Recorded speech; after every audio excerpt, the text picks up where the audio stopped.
નમસ્તે વિદ્યાર્થી મિત્રો, ધોરણ 12 ચેપ્ટર 2 માં આજે આપણે વિદ્યુતભારોના તંત્રની સ્થિતિ ઉર્જા વિશે ચર્ચા કરીશું.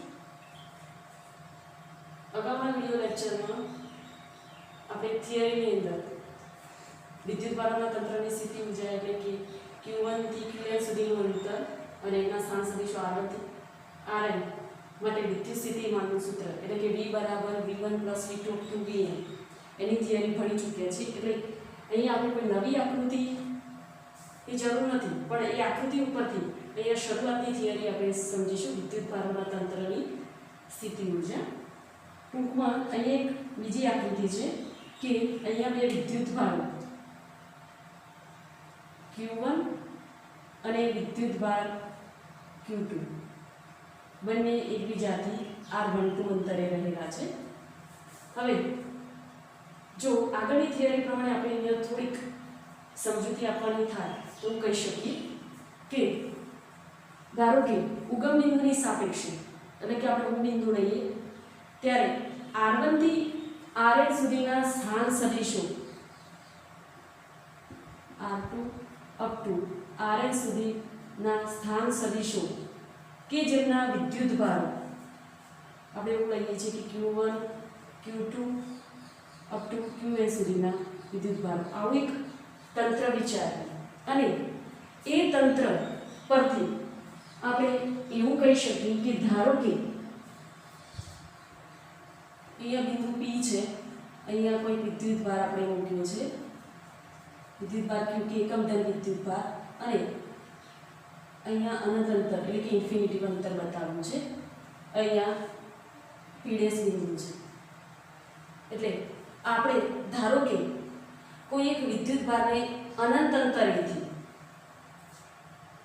અનંત અંતરેથી આપેલા બિંદુ સુધી લાવવાનું છે અને તે વખતે થતું કાર્ય અને કાર્ય શું મળે છે અને એના પરથી સ્થિતિમાન શું મળે છે એની અહીંયા ચર્ચા કરવાની છે. તો વિદ્યાર્થી મિત્રો, અહીંયા આપણે વિદ્યુતભારોના તંત્રની સ્થિતિ ઉર્જાની જ્યારે વાત કરીએ ત્યારે એક કરતાં વધારે વિદ્યુતભાર એટલે કે Q1 Q2 up to Qn સુધીના વિદ્યુતભારોને લઈને આપણે ચર્ચા કરીશું. તો વિદ્યાર્થી મિત્રો, સૌપ્રથમ આપણે વિદ્યુતભાર Q1 લઈશું. તો વિદ્યુતભાર Q1 કે જે R1P જેટલા અંતરે રહેલો છે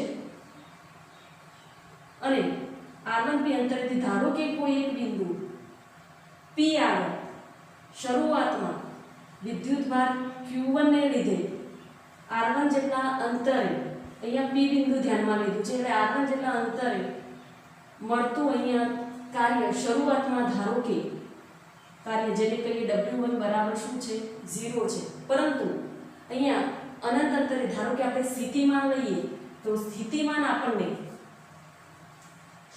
V1 બરાબર અગાઉની થિયરીનો ઉપયોગ કરીએ તો V1 બરાબર આપણને વિદ્યુત સ્થિતિમાન મળે છે 1/4πε0 Q1/R1P જેટલું.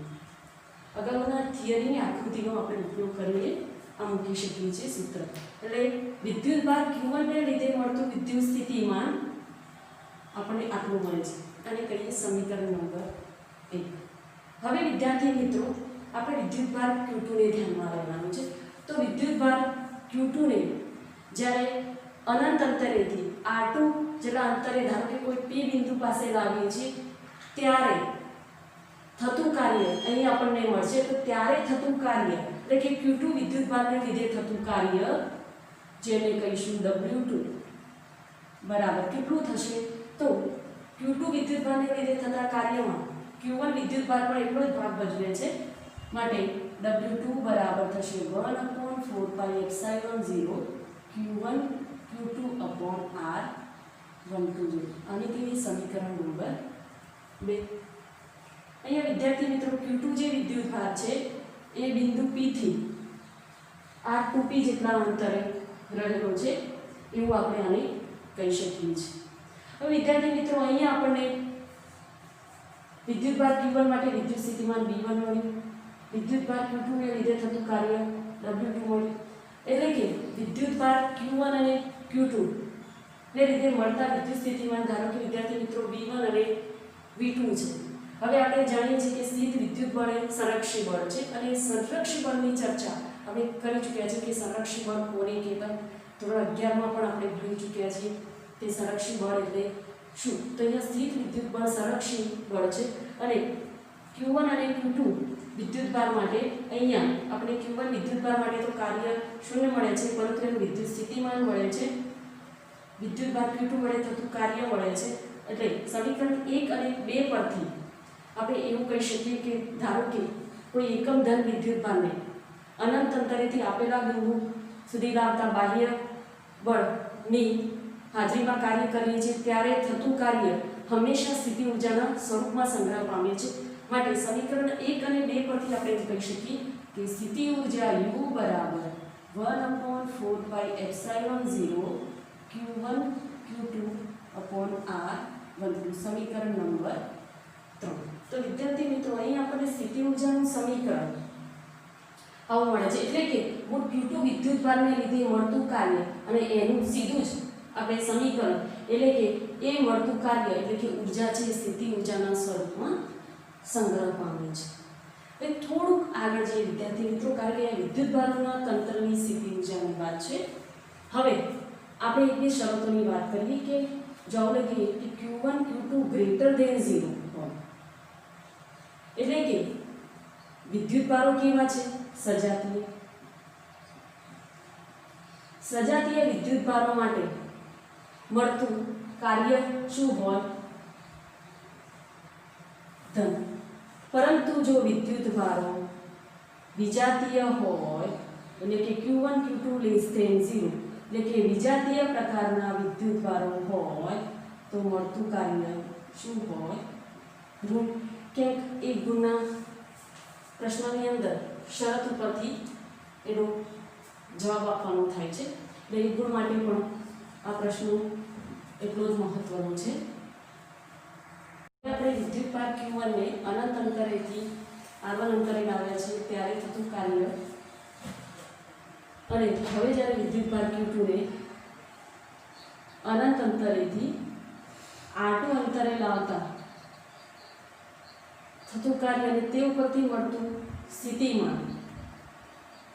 વિદ્યાર્થી મિત્રો વિદ્યુત ભાર Q2 ને લીધે Q2 V1 R2 બરાબર શું થશે વિદ્યાર્થી મિત્રો? તો અહીંયા જો આપણે વિદ્યુત સ્થિતિમાન મેળવ્યું કે V1 1/4πε0 Q1 R1 કોના માટે? વિદ્યુત ભાર Q1 માટે. તો અહીંયા સમીકરણ 3 ઉપરથી થોડુંક એના પર ધ્યાન આપીએ તો મળતું અહીંયા વિદ્યુત સ્થિતિમાન આપણને આપવામાં છે 1/4πε0 Q1 Q2 R12 કોના જેટલું છે? તો સમીકરણ 3 માં મળતી સ્થિતિ ઊર્જા જેટલું છે. હવે વિદ્યાર્થી મિત્રો Q1 અને Q2 વિદ્યુત ભાર બંને એ વિદ્યુત સ્થિતિમાન ઉત્પન્ન કરે છે. તેથી કોઈ બિંદુ P આગળ તેમના લીધે મળતું વિદ્યુત સ્થિતિમાન કોના લીધે? વિદ્યુત ભાર Q1 અને Q2 ના લીધે મળતું વિદ્યુત સ્થિતિમાન એટલે કે એને કહીશું V12 બરાબર સમીકરણમાં 1/4πε0 આપણે કોમન લઈ લઈએ. વિદ્યુત ભાર Q1 ને લીધે મળતું વિદ્યુત સ્થિતિમાન એટલે કે V1 બરાબર 1/4πε0 Q1 R1 અને વિદ્યુત ભાર Q2 ને લીધે મળતું વિદ્યુત સ્થિતિમાન તો એ 1/4πε0 Q2 R2 થાય. એટલે કે બંનેમાં કોમન 1/4πε0 છે. તો આપણે 1/4πε0 કોમન લઈએ તો બ્રેકેટમાં વચ્ચે Q1 R1 plus Q2 R2 અને આપણી સમીકરણ નંબર 4 ઉપરના સમીકરણને 4 નંબર આપીએ અને આપણી 5. હવે વિદ્યાર્થી મિત્રો વાત તો છે વિદ્યુત ભારોના તંત્રની સ્થિતિ ઊર્જા. હવે બે વિદ્યુત ભારોના લીધે મળતું વિદ્યુત સ્થિતિમાન પણ આપણે જોઈ ગયા.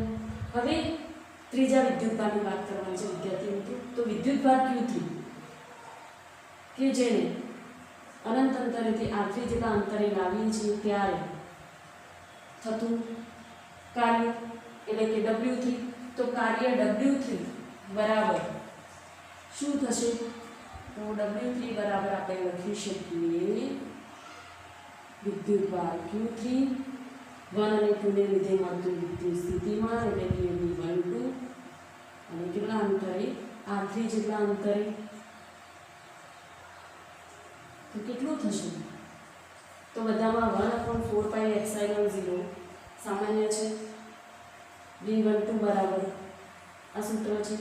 તો મળતું સ્થિતિમાન વિદ્યાર્થી મિત્રો અહીંયા 1 2 છે એટલે 1 અને 3 Q1 અને Q3 વિદ્યુતભારને ધ્યાનમાં લઈએ તો 1/4πε0 કોમન બ્રેકેટમાં Q1 Q3 વિદ્યુતભાર અપોન R13 બંને વચ્ચેનું અંતર plus Q2 Q3 upon R23.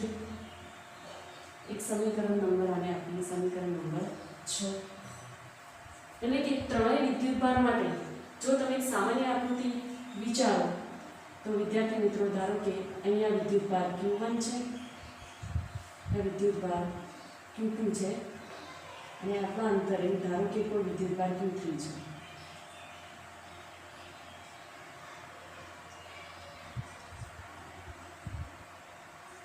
જોડી દઈએ તો Q1 અને Q2 નું અંતર R12, Q1 અને Q3 નું અંતર R13 અને આ અંતર કેટલું થાય R23. હવે Q3 વિદ્યુતભારને લીધે મળતું કાર્ય આપણે W3 જોઈએ. માટે સમીકરણ 5 ને ધ્યાનમાં લેતા આપણને સમગ્ર વિદ્યુતભારોના તંત્રની સ્થિતિ ઊર્જા એટલે કે U મળે. માટે U બરાબર આપણે કહી શકીએ વિદ્યાર્થી મિત્રો 1/4πε0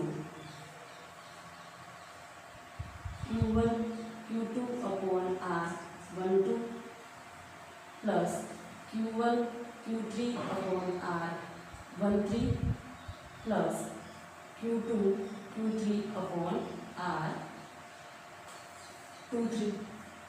તો વિદ્યાર્થી મિત્રો અને આપણે સમીકરણ નંબર 7. તો આ આપણું સમીકરણ છે વિદ્યુતભારોના તંત્રની સ્થિતિ ઊર્જાનું સમીકરણ. આ થિયરી પણ 2 ગુણ માટે એટલી જ મહત્વની છે વિદ્યાર્થી મિત્રો. હવે આ થિયરીની ચર્ચા કર્યા પછી આના ઉપરથી એક નાનો સરખો ટોપિક છે બાહ્ય ક્ષેત્રમાં સ્થિતિ ઊર્જા. આ થિયરીનો ઉપયોગ કરીને એની વાત કરવાની છે. તો એની થોડીક ટૂંકમાં ચર્ચા આપણે જોઈ લઈએ. બાહ્ય ક્ષેત્રમાં સ્થિતિ ઊર્જા. વિદ્યાર્થી મિત્રો બાહ્ય ક્ષેત્રમાં સ્થિતિ ઊર્જા એટલે કે અહીંયા આપણે ધારો કે કોઈ વિદ્યુતભારને અનંત અંતરેથી કોઈ વિદ્યુતભાર એટલે કે એકમ ધન વિદ્યુતભાર લઈએ. એકમ ધન વિદ્યુતભારને અનંત અંતરેથી આપેલા બિંદુ સુધી લાવતા. એટલે કે ધારો કે તમે કોઈ બિંદુ ધાર્યું છે, થતું કાર્ય ધારો કે આપણને કોઈ કાર્ય મળે છે પરંતુ એવું કહ્યું છે કે અનંત અંતરે સ્થિતિમાન શૂન્ય છે. બાહ્ય ક્ષેત્રમાં સ્થિતિ ઊર્જાની વાત છે.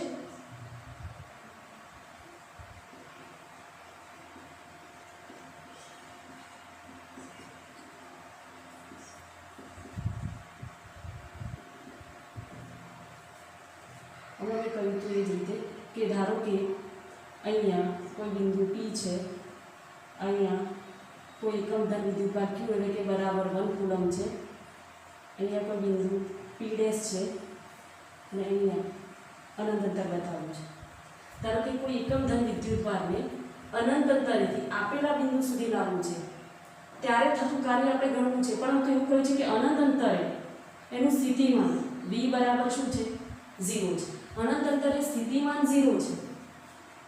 પરંતુ એવું કહી શકીએ કે ધારો કે કોઈ એકમ ધન વિદ્યુતભારને અનંત અંતરેથી આપેલા બિંદુ સુધી લાવીએ ત્યારે ક્ષેત્રની વિરુદ્ધમાં થતું કાર્ય એટલે કે W બરાબર Q ઇન્ટુ V જેટલું કાર્ય થાય છે વિદ્યુતભાર ગુણ્યા સ્થિતિમાન જેટલું. તો આપણને કાર્ય મળે છે. એટલે કે ધારો કે P બિંદુએ હવે P બિંદુ ધારો કે ઉગમ બિંદુ ઉપર છે અને એનો જો સ્થાન સદિશ R હોય, ઉગમ બિંદુની સાપેક્ષમાં સ્થાન સદિશ બિંદુ P નો સ્થાન સદિશ જો R લઈએ તો બાહ્ય ક્ષેત્રની વિરુદ્ધમાં એની સ્થિતિ ઊર્જા એટલે કે સ્થાન સદિશ R જેટલા અંતરે સ્થિતિ ઊર્જા U બરાબર કેટલી થાય કાર્ય જેટલી u બરાબર w બરાબર કેટલું છે કાર્ય q ઇન્ટુ v જેટલું બરાબર શું લખી શકીએ q into v into San સદિશ r જેટલું. તો વિદ્યાર્થી મિત્રો બાહ્ય ક્ષેત્રમાં આ થયું સ્થિતિ ઊર્જાનું સૂત્ર. એની અંદર વિદ્યાર્થી મિત્રો તમને એકમની વાત કરવી છે. આપણે ચેપ્ટર 1 માં વિદ્યુતભારનો પ્રાથમિક એકમ બરાબર છે આપણે કુલમ લીધો એનું મૂલ્ય હતું 1.6 × 10⁻⁹ જૂલ. અહીંયા ઇલેક્ટ્રોન વોલ્ટના સ્વરૂપમાં મૂલ્ય આપેલું છે કે 1 ઇલેક્ટ્રોન વોલ્ટ બરાબર કેટલા વિદ્યુત સ્થિતિમાં હેઠળ પ્રવેગિત થતા ઇલેક્ટ્રોન માટે છે. તો આનું મૂલ્ય જૂલના ફોર્મમાં આપ્યું છે 1.6 × 10⁻⁹ જૂલ. એ સિવાય 1 કિલો ઇલેક્ટ્રોન વોલ્ટ બરાબર કેટલા 1 મિલિયન ઇલેક્ટ્રોન વોલ્ટ બરાબર કેટલા. તો આના ઉપરથી તમે કિલો માટે મિલિયન માટે કેટલી ઘાત લેવી એ જાણો છો કે કિલો માટે આપણે લઈએ છીએ 10⁻3 મિલિયન માટે લઈએ છીએ 10⁻6 ઘાત. બાકી મૂલ્ય કેટલું છે કે 1 ઇલેક્ટ્રોન વોલ્ટ છે જ્યારે એને જૂલમાં લેવું હોય તો 1.6 × 10⁻⁹ જૂલ તરીકે લઈએ છીએ. તો વિદ્યાર્થી મિત્રો આજે આપણે ખૂબ જ મહત્વના ટોપિકની ચર્ચા કરી. હવે નેક્સ્ટ વિડિયો લેક્ચરમાં આપણે અગાઉની થિયરીની ચર્ચા કરીશું. Thank you.